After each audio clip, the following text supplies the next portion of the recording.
जय श्री राम। हो गया काम। जी हाँ, पूरे देश में इस समय एक उत्सव का माहौल है। एक उत्सव जिसे हर भारतीय अपने अंदर महसूस कर रहा है। एक उत्सव प्रभु राम के दिव्य भव्य राम मंदिर की पुनर्स्थापना का। एक उत्सव 500 साल से चले आ रहे एक लंबे संघर्ष जिसमें ना जाने कितनी पीढ़ियां, ना जाने कितने राम भक्तों ने अपने प्राण तक गंवा दिए। एक उत्सव असंभव से दिखने वाले कार्य के संभव होने का।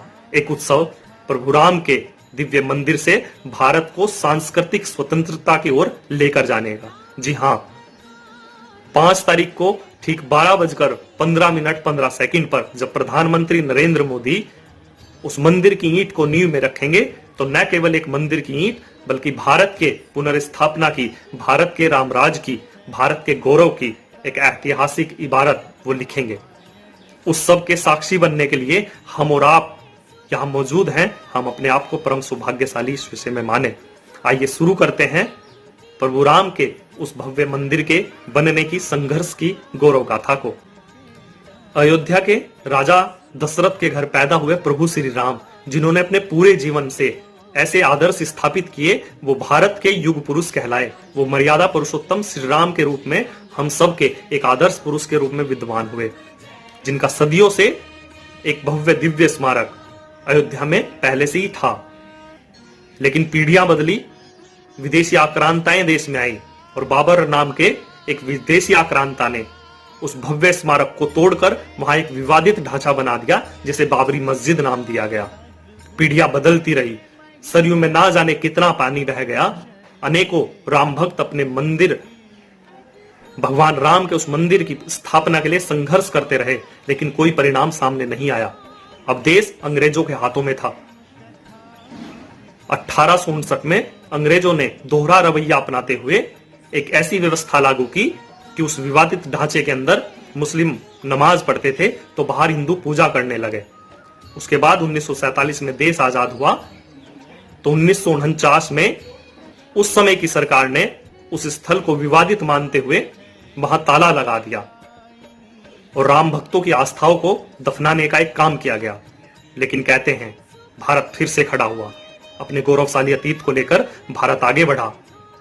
1989 में राष्ट्रीय स्वयंसेवक संघ के आनुषंगिक संगठन विश्व हिंदू परिषद ने राम मंदिर की औपचारिक शिलान्यास कर मुहिम को तेज कर दिया। उसी दौरान डॉक्टर लाल कृष्ण आडवाणी ने गुजरात के सोमनाथ से उत्तर प्रदेश की अयोध्या तक एक रथ यात्रा निकाली, जिससे राम जन्मभूमि का मुद्दा जन जन तक पहुंच गया।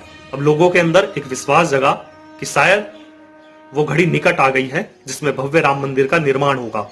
इस आंदोलन से अनेक लोग जुड़े। सब लोगों ने आगे बढ़कर इस आंदोलन का नेतृत्व किया।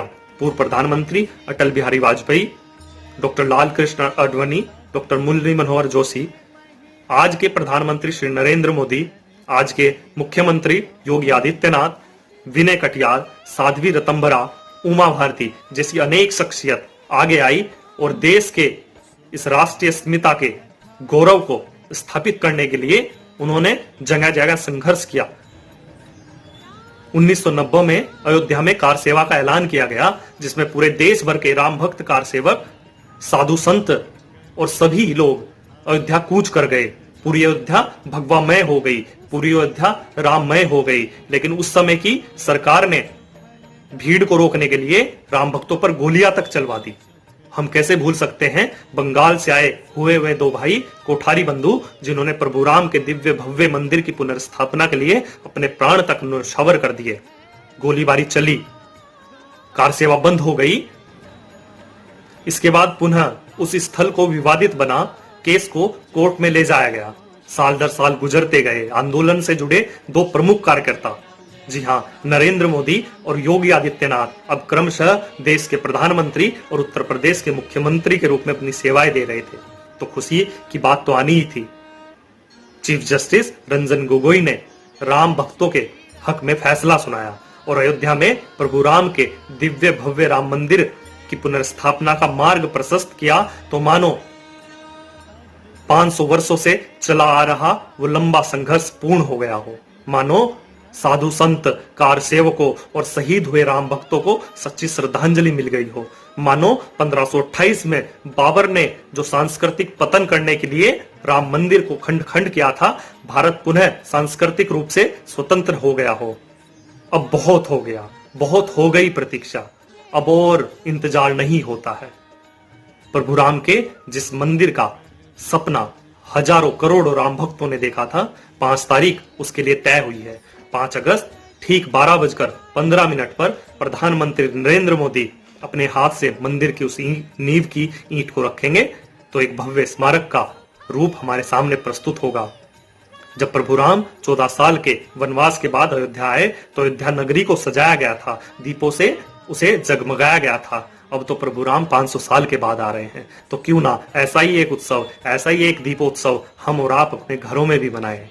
5 और 4 तारीख को हम अपने घरों में दीप जला प्रभु राम के शुभ आगमन का साक्षी बने। ऐसा हम सभी करेंगे तो शायद हम सब भी इस शुभ कार्य में अपनी सहभागिता देंगे। जय श्री राम,